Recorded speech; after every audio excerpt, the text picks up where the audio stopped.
On a eu une très forte crise militaire en 2014, avec vraiment une espèce de guerre de mouvement qui s'est répandue un peu partout dans le Donbass. 2014, pour que ceux qui ne connaissent pas bien l'histoire de l'Ukraine nous suivent, c'est le moment où un coup d'État a été organisé à Kiev, a renversé le président qui était élu, avec les États-Unis qui ont provoqué des violences en s'appuyant sur des groupes nazis et ont donc installé un nouveau régime à Kiev. Et c'est à partir de ce moment-là que ça a dégénéré.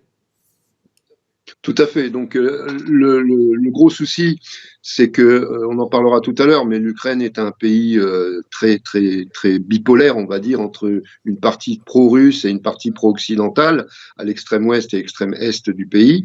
Et à l'issue du coup d'État donc de 2014, le gouvernement qui était à ce moment-là sous la direction de Turchinov, qui était le président provisoire en attendant les élections suivantes, ils ont commencé par faire des mesures légales anti-russes. Ils ont commencé à attaquer la langue russe, à ostraciser les Russes. Alors ça s'est fait d'autant plus d'une manière violente qu'au sein de ce gouvernement provisoire, il y avait énormément de factions nationalistes radicales, donc des bandéristes, donc de l'idéologie de Stepan Bandera, qui était un collaborateur au Troisième Reich. Qui a, pour rappeler pour les jeunes, qui a commis des atrocités épouvantables contre les Juifs, contre les Tziganes, contre les Russes, et qui était jugé même par les nazis comme étant vraiment monstrueux. Oui, il a été même, il a même réussi à horrifier les autorités du Troisième Reich parce qu'il était complètement décomplexé.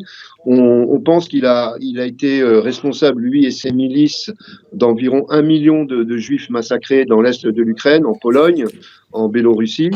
Donc aujourd'hui, cet homme-là, il est considéré comme un héros national en Ukraine. Il y a quand même un petit problème parce que on nous dit partout que l'antisémitisme c'est inacceptable et en effet, on a débaptisé une avenue de Kiev qui s'appelait avenue de Moscou pour l'appeler avenue Stepan Bandera.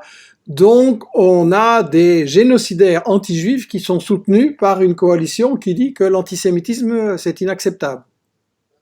Ben, c'est la chose la plus hallucinante que l'on constate. C'est pour ça que aujourd'hui, on est vraiment dans un combat mondialiste, antimondialiste. Les idéologies secondaires, qui souvent ne sont que des imbéciles, des idiots circulatoires pour servir la marchandise, en fait, ça arrive à des non-sens complets. Je prends l'exemple de l'Ukraine, qui est soi-disant un pays en marche vers la démocratie et les droits de l'homme.